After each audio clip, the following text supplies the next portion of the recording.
A tiger does not need to be in your room for your body to act like it is. Read that again. Because the human body has a strange and terrifying talent. It can take an invisible thought and turn it into a physical event. A sentence in your mind can become a storm in your bloodstream. A memory can tighten your chest. Anxiety can upset your stomach. Fear can speed your heart. Chronic stress can keep stress hormones like cortisol and adrenaline elevated, affecting appetite, blood pressure, sleep, muscles, and immune function. That part is not poetry. That part is physiology. So no, your thoughts are not just thoughts. They are often instructions. They are interpretations. They are internal signals. And over time, repeated thought patterns can become repeated body patterns. And the wild part? Science is not discovering magic. It is slowly catching up to an ancient principle. What you repeatedly allow within, you eventually express without. The stress example. Let's start with one of the most ordinary horror films on Earth. You get a text. Call me. No emoji, no context, no mercy.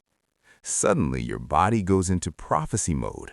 Your shoulders rise, your stomach drops, your jaw tightens, your pulse picks up. You haven't even made the call yet, but your body has already started rehearsing disaster. Why? Because the brain is not only reacting to reality, it is reacting to perceived reality. The stress response can be triggered by how the mind appraises the situation, not only by immediate physical danger. That response involves neurotransmitters and hormones such as adrenaline and cortisol, which increase heart rate, quicken breathing, and tense muscles. So the body hears the mind say, danger, and the body answers, say less. It mobilizes. Blood pressure shifts, energy is rerouted, muscles prepare, digestion gets deprioritized, sleep can get sabotaged, and if that pattern becomes chronic, the wear and tear adds up across multiple systems. This is why one conversation can leave you tired, why one season of fear can age your face, why a hostile mental environment can make the body live like it's under siege. Your body is eavesdropping on your thoughts, and it is taking notes. The body keeps the score, but let's say it carefully.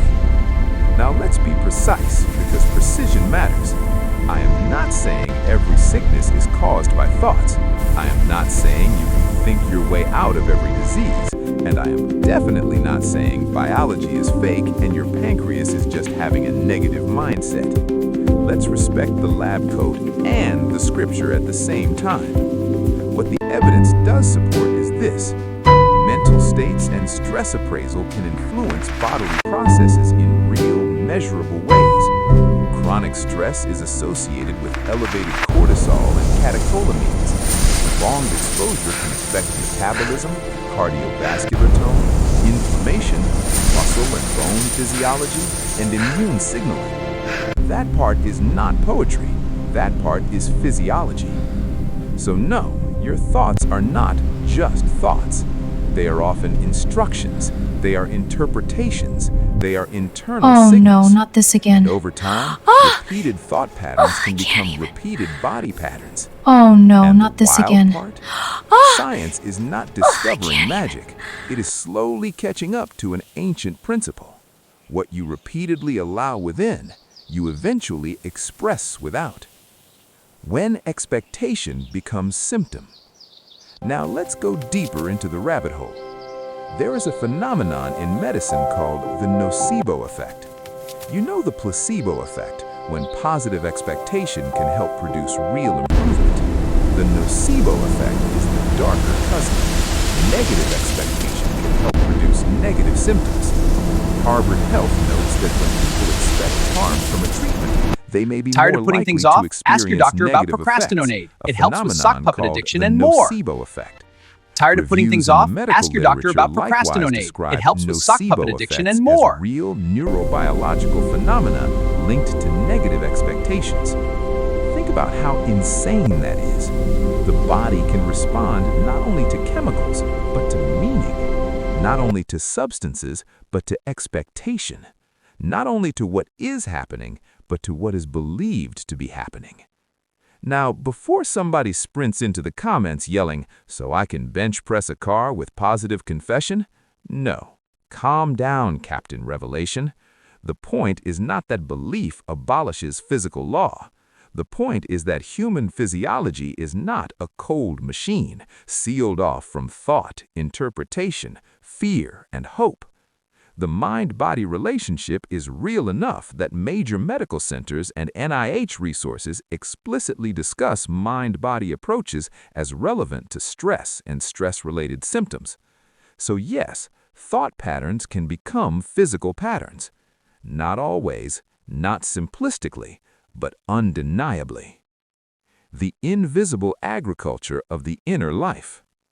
Now, let's leave the lab for a moment and walk into law. Not human law, spiritual law. Because long before endocrinology gave names to stress cascades, God gave language to pattern and harvest. The principle is simple. What you sow, you reap. And most people hear that and think only about behavior. But behavior starts upstream. Before there is an action, there is attention. Before there is a habit, there is a rehearsal. Before there is fruit, there is seed. A thought repeated is a seed watered. A fear rehearsed is a field cultivated. A grievance replayed is a crop you should not be surprised to harvest. You do not become a person in one dramatic moment. Most of the time, you become a person by repetition. The mind repeats. The nervous system adapts. The body follows. The life starts to bend in the direction of the strongest inner pattern. That does not mean every hardship is self-created. It means inner sowing matters.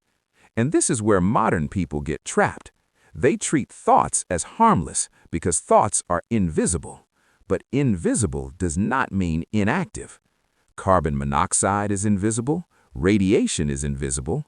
Wi-Fi is invisible. Your browser history should be invisible. And yet, here we are. The unseen can govern the seen. Science's summary, in plain English. Let's summarize the physiology simply. When you repeatedly dwell in stress, dread, panic, hostility, or hypervigilance, your body can keep activating systems designed for shorter-term survival. That can mean higher cortisol, more adrenaline, tense muscles, worse sleep, digestive disruption, more appetite or stress eating, and strain on cardiovascular and immune regulation over time. That line was free. And now the scriptures hit different. Guard your heart. Not because God is trying to restrict you, because He understands systems. The heart, in biblical language, is not merely romance and violin music. It is the inner command center, the seat of trust, desire, meditation, conviction, orientation. Guard your heart, because what gets enthroned within will govern what manifests without. This is not shallow self-help. This is kingdom governance. A kingdom without guarded gates gets invaded. A mind without guarded gates gets colonized by fear, by bitterness, by lust, by envy, by perpetual outrage, by internal scripts that preach death all day long. And then people wonder why their peace is gone, why their body is tense, why rest feels illegal, why calm feels unfamiliar. Because what lives in you leads you, and what leads you shapes you. Science is measuring pieces of that through hormones, autonomic arousal, inflammation, symptom burden, and stress-related dysfunction. The scripture framed the moral and spiritual dimension long before modern medicine named the pathways. That comparison is an inference, but it is a grounded one based on how both bodies of knowledge describe consequences flowing from inner states. This is not pretending. Now hear me carefully. Guarding your heart is not denial. It is not pretending pain is not pain. It is not smiling through trauma like a church robot with dental insurance. You do not heal by lying. You heal by bringing the inner world under truth. That means recognize the fear, interrupt the script, refuse agreement with death, and plant something better. Not fantasy, truth. Not delusion, alignment. Not, I am never stressed, that's nonsense, your eye is twitching while you say it. But maybe, I will not let fear become my teacher. I will not meditate on disaster.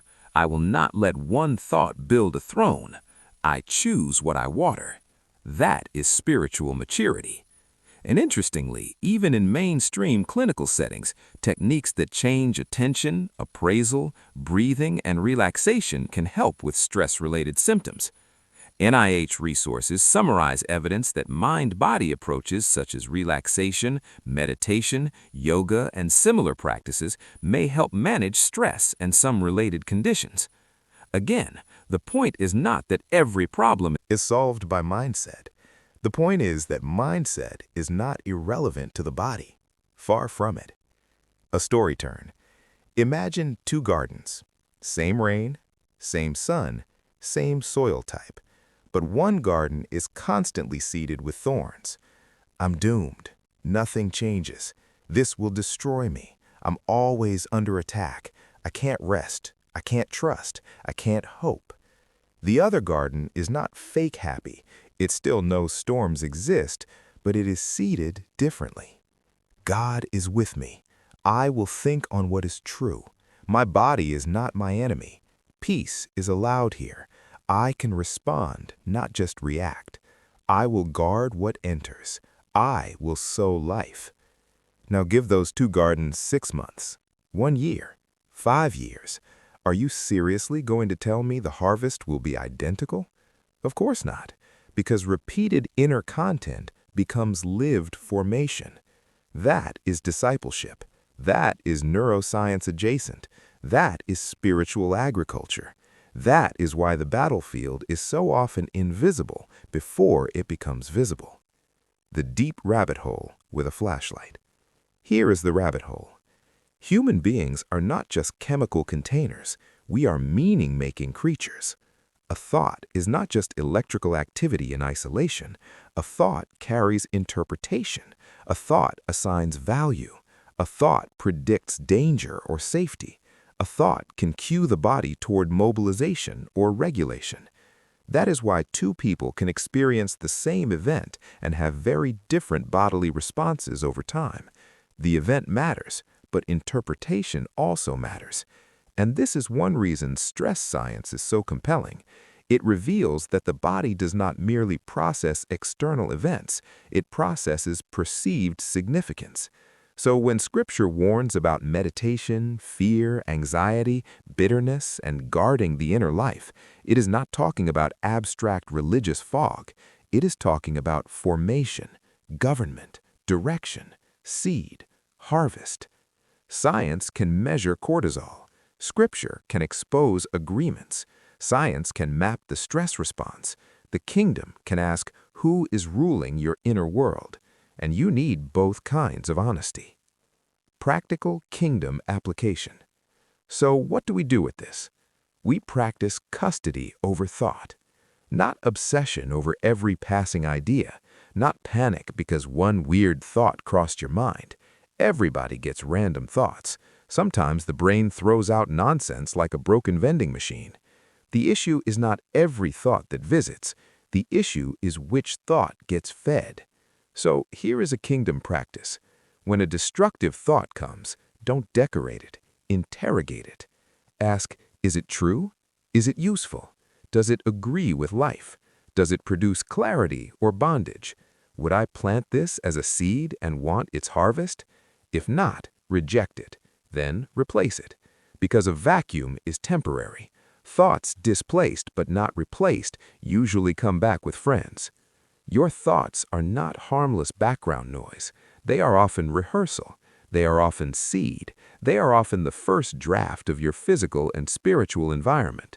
Science has shown enough to say this with confidence. Chronic stress and mental appraisal can shape bodily processes in real ways. And the kingdom has said for ages, guard the source, because the stream will follow.